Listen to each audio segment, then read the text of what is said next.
Art on the move by artists on the run, cartoon cancer, an orgasm for the eyes, regal, illegal, creative, destructive design, bombers, taggers, braggers, and we'll find out where these midnight Michelangelos are coming from and how we got graffiti.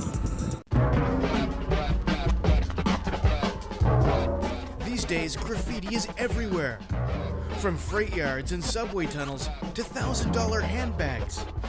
It's the art of vandalism and the vandalism of art. Gangs are... It's gotta go. It ruins real estate value. Now it's on Long Island. It's horrible. It's like the ghetto. Deteriorates the neighborhood. Maybe you put them on TV and cut off a thumb. That may be the right thing to do. Love it, hate it, accept it, erase it. Graffiti is the visual background noise of the modern city. Some of it is brilliant, a lot of it is crap. Nearly all of it is a crime against property, privacy, and boredom. Graffiti seemed to spring out of nowhere in the 70s, and it spread like the plague. Graffiti has a history, and we know where to go to find it.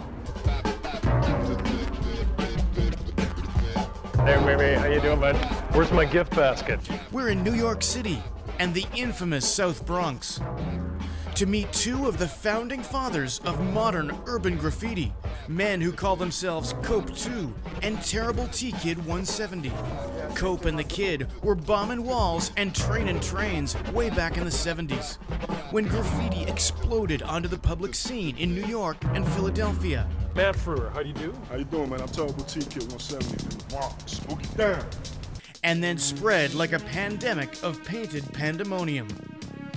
These guys and their posse invented the lethal lettering and nuclear colors that were too ferocious and frightening to be ignored. Can you guys give us a rundown on the terminology? That's a tag, which is just basic name. These are called pieces, wild-style pieces, or burners. You got ribbon burners, you got mechanical burners. T-K-I-D. A flowing font that has been copied by every tagger and throw-up artist ever since. Back then, the train painters of the New York slums thought they were giving birth to a brand new medium of human expression. But they were at least 10,000 years too late. We're tracing the trail of how we got graffiti, from the ghetto to the grotto. Back to the caves where our ape-like ancestors threw up haunting images of the hunt. Self-expression has always been a major part of what it means to be human. The maker's mark that says, "I was here." Deep inside the Great Pyramids of Egypt, the scrawls and doodles left by construction workers are our best evidence for exactly when the monuments were built. The body Roman Empire was full of naughty scrawls on bathhouse walls. This is Pompeii, frozen in volcanic ash in 79 AD.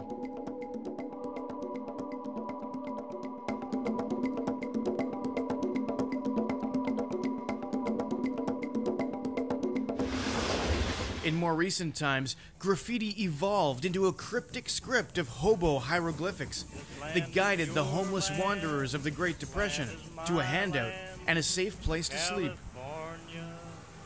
New York Island, from the Redwood Forest to the Gulf Stream waters. And during the Second World War, a big-nosed killjoy named Kilroy appeared on the beachheads and bunkers deep inside Nazi territory. The first taunting trace of the Allied armies. The technology that modern graffiti depends on has traced its own peculiar path. First with the invention of the seltzer bottle, the first container to dispense a fuzzy liquid under pressure without blowing up. Tin cans that poisoned Victorian explorers evolved with aerosol to propel poison bug spray. And then came the biggest breakthrough of all, the night in 1949 when a Chicago housewife said to her husband, "Hey Ed, never mind bug spray, why don't you put paint in those cans?" This is how a basic human urge became a modern scourge. This is how we got graffiti.